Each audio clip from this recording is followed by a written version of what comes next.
My name is Walter, and today we're going to be checking out the Winsons electronic airbrush marker. This requires no cleanup, which is precisely why I was interested in the product. I have been sponsored today by this company, and I am very grateful to try this out. We're going to be taking a look at several different colors. You use pens, you don't use paint, which is awesome because you don't have to have all that cleanup when you're done with your brush, and it doesn't require quite the air filtration setup that you would need with an airbrush or air compressor or any of that, which is something that I am really grateful for from this product. We're going to be trying this out on a plethora of species of dinosaurs, because that's what I paint, and I'll show you what it's good at, what it's not good at, and kind of why you should be interested in the product to begin with. So this is like a purple. You got plenty of different colors. You're gonna get around 4 or 5 colors in a set of just the airbrush just to test it out, but frankly for me that just doesn't do it, so I asked them to give me this 36 piece marker set. I'm gonna test it out on a Corethosaurus that I'm currently working on. That's a commission, because I just feel like it's a good demonstration of how this product can help influencers like us that paint dinosaurs. It can be used on anything, I know people do Gundam, it can be used on Transformers, anything you want, Star Wars. I just paint dinosaurs and Godzilla figures, so I'm just going with that. So I think we'll start off by giving this kind of like a nice gradient shading, which is really what this is good for. I personally wouldn't use it to prime a figure unless you're trying to get a decent coverage of something, but we'll get into more of that later when I show you kind of a demonstration of how this works.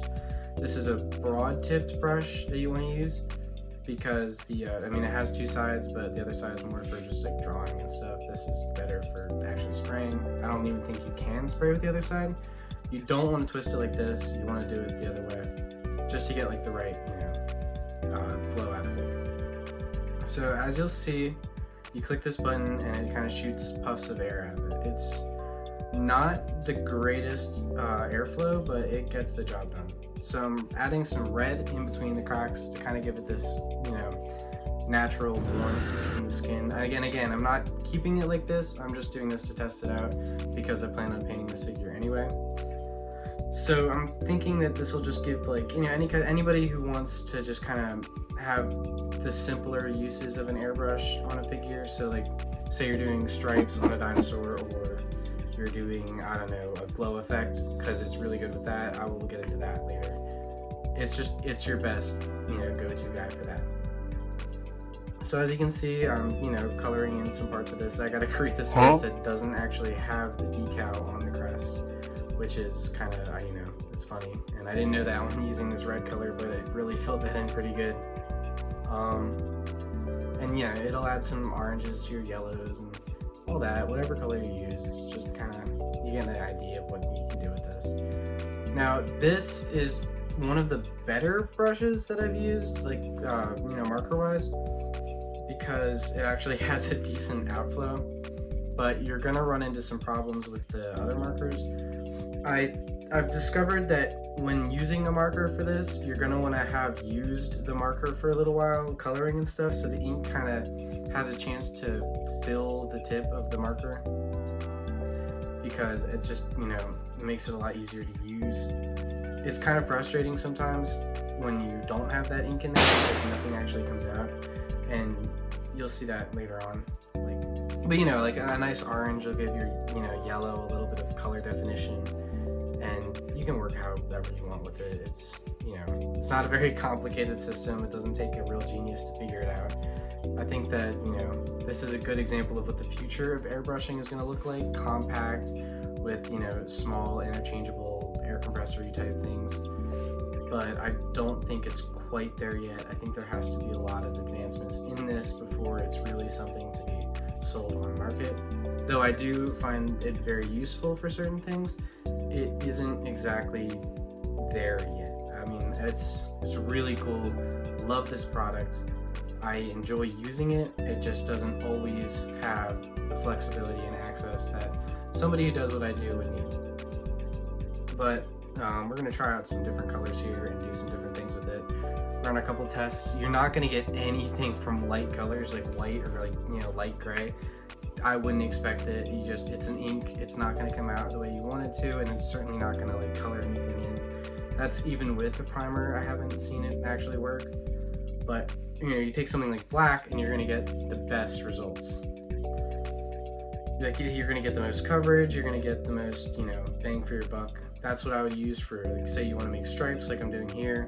You're going to want to use your blacks or whatever you got, because that's just kind of that's the best use for it. I would use this when maybe priming too, even though I did state that I don't think it's a great primer. It's alright when you're using something like black, but just gradients and color schemes without having that rough transition is probably going to be your best bet when it comes to stuff like this.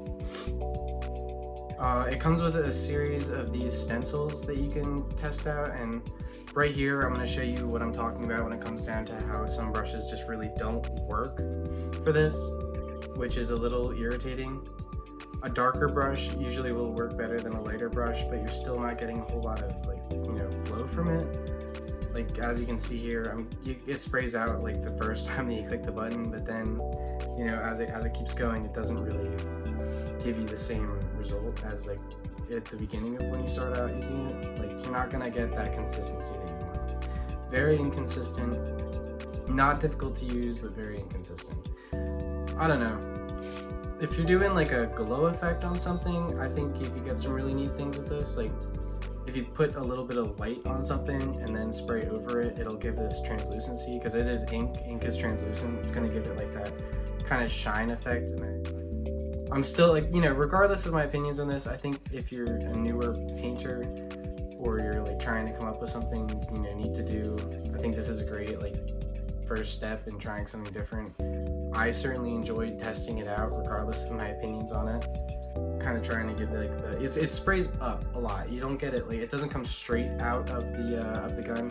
It's gonna come up kind of at an angle, so you kind of want to paint below where you want your paint to be. Paint being ink, I'm sure you know that. But you're getting you're getting a very good spray out of this black. I will admit that some of the colors on plastic really dry with a nice matte look, which was surprising to me at first. I mean, granted, you'll have glossiness with others, but some of them have a really nice matte finish, which is, something to be proud of. I enjoy it a lot. I just wish it had more, I just wish it was more consistent. That's really my big thing. It does charge with this little, white cord that it comes with. You plug it in there, plug it into whatever box you got. And as you can see, I don't know how to use wires very well because my Neanderthal brain is used to, batteries and all that. So, it was pretty good. I'd definitely say that this is like a solid piece of equipment. Right here, I'll show you priming. Like, this is the best you're gonna get with priming. It's really not something I do. You keep if you want to have your patterns show through a color that you're putting on, this is gonna be your ticket. Like, if you want your black patterns on a dinosaur or something to have a gradient up towards a darker color on the spine, this is what I would use. I think it works great for that, phenomenal for that, because you're not losing any of your detailed work or anything. And I also think it would be good for maybe adding like a red highlight on your dinosaurs from Jurassic Park 3.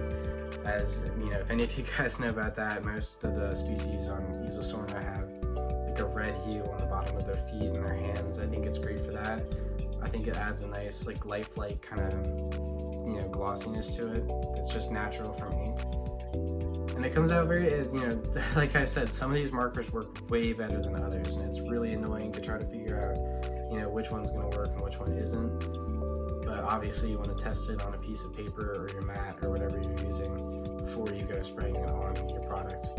Like, it looks like I'm getting a lot of color out of this as I spray it, but it runs out super quick and you're not getting as much color as you would with another marker or pen, which is irritating and frustrating. And overall, I'm gonna diss this product a lot because I'm gonna be honest about it. I still stand by, thinking that's a good thing for somebody to use as a replacement for an airbrush, because you're gonna have just as much, trouble with an airbrush when all is said and done include this pen. I'll show you right now how the glow effect works that I was talking about. Do a little test on this. You can see my Walter toes right here. Jake is probably gonna cut that out. I'll use my buddy who's gonna edit this. I'm hoping to God he'll cut that out, but everybody's got feet, I guess. So you're gonna see here that I'm painting a white eye on this. It's just a rare source from Mattel. And this is what I would really think that this is gonna come in handy for. So I'll take a blue, stick it in here, give it a test spray. No, it looks pretty good. And then I'm just gonna go on the eye real quick and give it a nice little splat. And as you can see, it looks kind of like it's glowing. I think it looks pretty good because it gives like a nice impression of like a light effect coming off of the figure. And as you can see, without that white, it just looks kind of dumb. Definitely just looks like white patterning. It doesn't look much like glowing. So you always want to put like a white little primer where you're gonna have some glowing. And I would give it, I would say I'd give this whole thing an 8 out of 10, 7 out of 10. I've had better things that I've tried out, but I don't think it's completely useless. I think that people could get some really cool stuff out of this, and I think somebody who's a little bit more talented than I could come up with some better uses for it. If you're in the Jurassic, the Jurassic painting community, I definitely recommend giving it a shot. I highly recommend buying from, once again, Winsons Arts. I'll tag them in whatever video or whatever platform I have this on. I'll tag them in it so you can reach out to them or go to their market through their link. And yeah, I'm Walter, and I hope you enjoyed this video. More to come in the future, hopefully. And can't say no to good free stuff, right? So yeah, have a good one.